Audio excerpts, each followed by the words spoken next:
stable income, savings accounts, credit and lending, job security, healthcare, all the things that go into a strong economy go into that as well.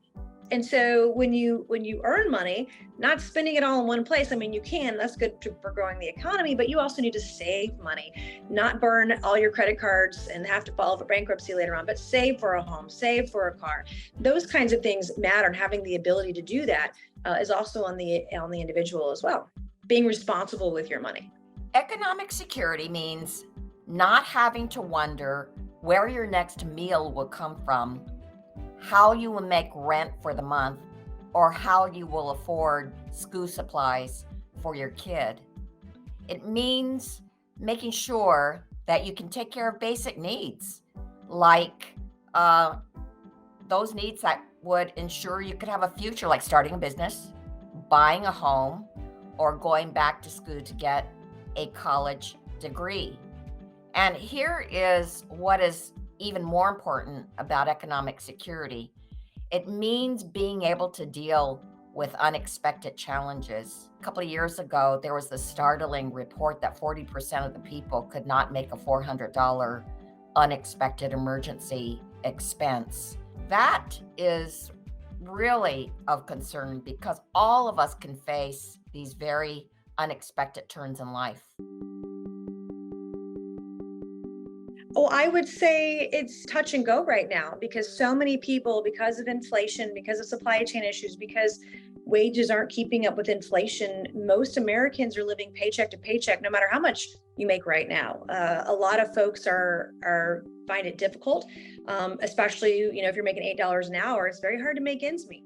I do have to say that the prices for food, electricity, and gas are decreasing. So there are signs that this is improving.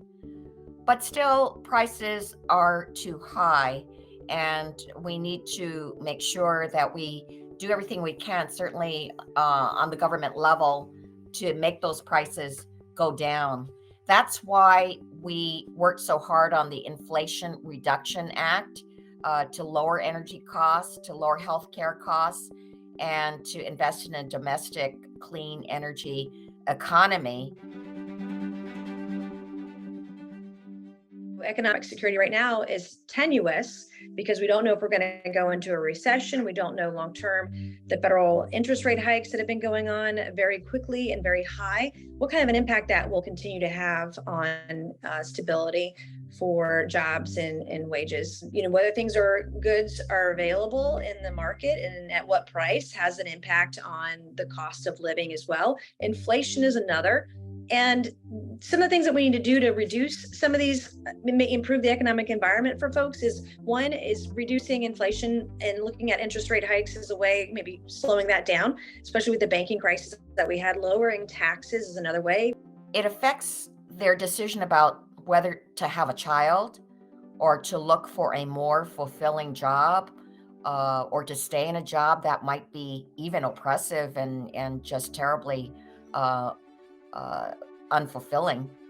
And it affects their decision about whether to go back to school to learn a new skill, or how about that dream of buying a home or starting a business? Hey, how about that decision about whether to retire?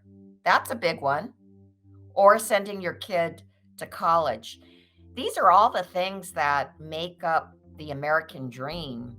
And yet, if you do not feel economically secure, then you feel that the doors are closed to you and that there's no hope for the future.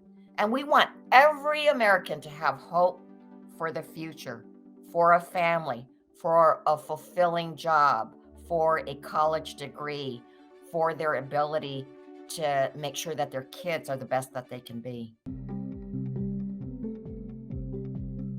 Well, part of it is the government, especially when you're talking interest rates and you see what that does to the real estate market or sales or wages in businesses. All of that, what the government does has an impact on economic stability, economic security for individuals and their families.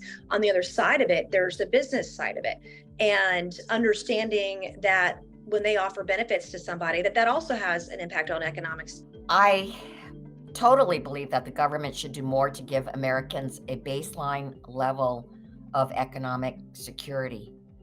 I believe that it is to make sure that our citizens are safe, and that principle extends to economic security. There was a time when seniors fell into poverty to a high degree, and then that's when the idea of Social Security came about.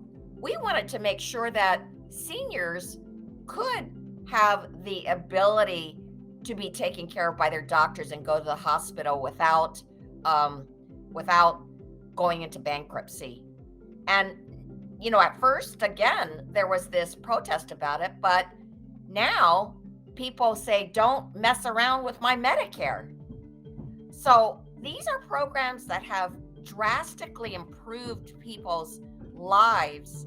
And that's why I support things like a federal minimum wage, the expanded child tax credit, and greater access to affordable housing. These are things that I think people really want and need.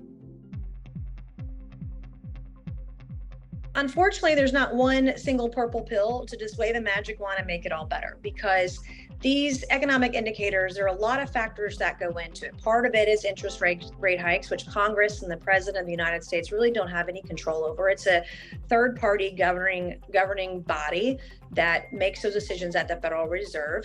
And you have the Treasury that also prints a bunch of money. Again, not something that Congress or the president has any real control over. And every year for the last couple of years, the government has printed over $4 trillion, just putting money into the market. And that also has an impact. There was one thing that was in the American Rescue Plan that I thought was just so incredible, and that was the expanded child tax credit.